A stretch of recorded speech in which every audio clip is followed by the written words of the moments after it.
Hi friends, ఎలా ఉన్నారు? Welcome to our channel.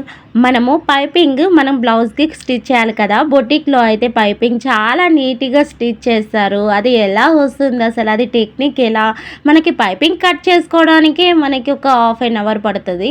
అలాంటిది ఎలా అబ్బా ఇన్ని బ్లౌజులు ఎలా స్టిచ్ చేస్తారు అని ఆలోచిస్తున్నారా? అయితే నేను చెప్పిన ఈ మెథడ్ కింద మీరు ఫాలో అయితే వితిన్ 10 మినిట్స్లో మీరు పైపింగ్ అనేది రెడీ చేసుకోవచ్చు. అది ఏ విధంగా అనేది అయితే డీటెయిల్గా చెప్పేసాను, ఒక్కసారి చూసేసేయండి.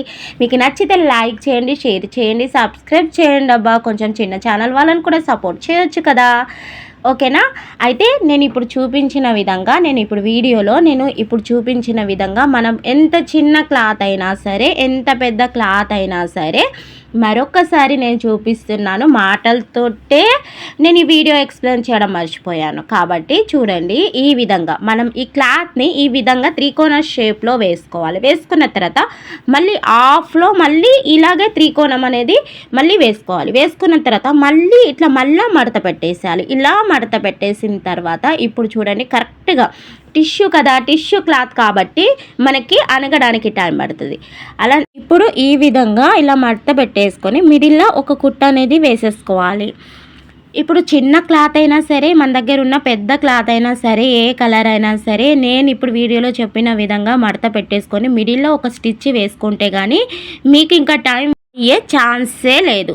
ఇలా పావించికి ఒక మార్క్ చేసేసుకొని ఈ కొనలు అనేది కత్తిరించుకోండి. ఇప్పుడు పైపింగ్ మీకు ఎంత కావాలి, 1 ఇంచ్ కావాలా, ½ ఇంచ్ కావాలా, 2 ఇంచెస్ కావాలా అనేది స్కేల్ ద్వారా అయితే ఇలా ఈ విధంగా మీరు మార్క్ చేసేసుకొని కటింగ్ చేసుకున్న తర్వాత ఇప్పుడు చూడండి, కుట్టుని ఇలా ఇప్పేసుకుంటే చూడండి మనకి టైం ఎంత సేవ్ అవుతుంది. ఎంత క్లాత్ వచ్చింది, నాకైతే 2 మీటర్స్ లాగా క్లాత్ వచ్చేసింది. వచ్చిన తర్వాత దాన్ని నేను క్లాత్ని జాయిన్ చేశాను. జాయిన్ చేసిన తర్వాత మనం పైపింగ్ చేసుకునేటప్పుడు ఎప్పుడు పైపింగ్ లూజ్ రాకుండా, దోరి జారకుండా ఇలా ఒక ముడి వేసుకోండి. ఫస్ట్ ఇలా ఒక ముడి వేసుకున్న తర్వాత టైట్గా ఇలా వేసుకున్న తర్వాత ఈ పైపింగ్ని ఇలా మనం మడత అనేది తీసుకోండి. ఇలా తీసుకున్న తర్వాత ఇప్పుడు స్టిచ్ అనేది ఈ దోరి పక్కనే వచ్చేటట్టు స్టిచ్ అనేది చేసేసుకోండి. ఇలా చేయడం వల్ల ఏంటి అని అంటే మనకి ముడతలు రాదు. పైపింగ్ అనేది లూజ్ అస్సలు ఉండదు, టైట్ సన్నగా దోరి పక్కనే వచ్చేస్తుంది. ఈ విధంగా స్టిచ్చింగ్ చేయడం వల్ల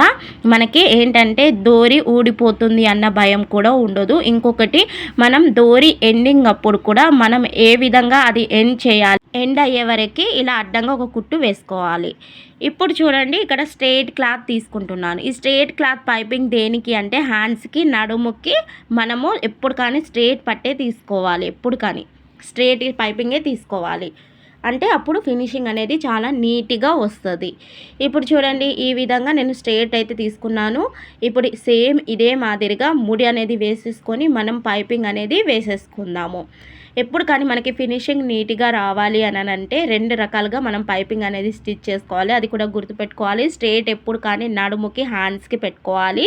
క్రాస్ పట్టిదేమో మెడకి పెట్టుకుంటే సరిపోతుంది. తర్వాత మనకి ఎన్ని ఇంచెస్ కావాలి వెడల్పు అనేది చూసేసుకొని ఎక్స్ట్రా ఖర్చులు అనేవి కట్ చేసేసుకుంటే సరిపోతుంది. ఇప్పుడు స్ట్రెయిట్ పట్టి ఏది, క్రాస్ పట్టి ఏది అని తెలుసుకొని మనం స్టిచ్ చేస్తే బ్లౌజ్ ఫినిషింగ్ బొటిక్ లెవెల్లో ఉంటుంది. మీకు ఈ టిప్ యూజ్ అవుతే ప్లీజ్ లైక్ చేయండి.